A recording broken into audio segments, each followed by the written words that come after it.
সেনাবাহিনী, police, BGB ও ছাত্রদলের সহযোগিতায় দায়িত্ব নেওয়ার ২.৫ ঘণ্টা পর শিক্ষার্থীদের বিক্ষোভের মুখে পদত্যাগ করেছেন রাজশাহী কলেজের নবনিযুক্ত অধ্যক্ষ অধ্যাপক ড. আনারুল হক প্রাং। সাধারণ শিক্ষার্থীদের আন্দোলনের মুখে মঙ্গলবার দুপুর ২টার দিকে পদত্যাগপত্রে সই করে কলেজের উপাধ্যক্ষের কাছে জমা দেন তিনি।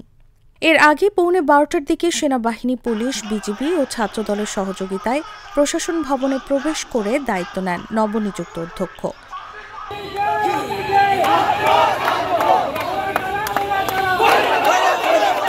কলেজ সূত্রে জানা যায়, দুপুর পৌনে ১২টার দিকে পুলিশ, সেনাবাহিনী ও বিজিবি সহ নবনিযুক্ত অধ্যক্ষ ক্যাম্পাসে আসেন।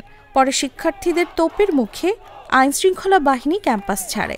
এরপর ছাত্রদলের ১৫ থেকে ২০ জন নেতাকর্মী প্রশাসন ভবনের সামনে অবস্থান নেওয়া শিক্ষার্থীদের ধাক্কা দিয়ে সরিয়ে দেন। এ সময় নবনিযুক্ত অধ্যক্ষ কক্ষে গিয়ে দায়িত্ব গ্রহণ করেন। খবর পেয়ে সাধারণ শিক্ষার্থীরা ক্ষোভে ফেটে পড়েন। দলে দলে প্রশাসন ভবনের সামনে এসে তারা একত্রিত হন। এ সময় ছাত্রদলের নেতাকর্মীরা চলে যান। পরে শিক্ষার্থীদের তোপের মুখে পদত্যাগ করে আইনশৃঙ্খলা বাহিনীর নিরাপত্তায় ক্যাম্পাস ছাড়েন অধ্যাপক ড. আনারুল হক। দেশি পাকা টমেটো আর সিক্রেট রেসিপির কম্বিনেশনে তৈরি প্রাণ সসের বস।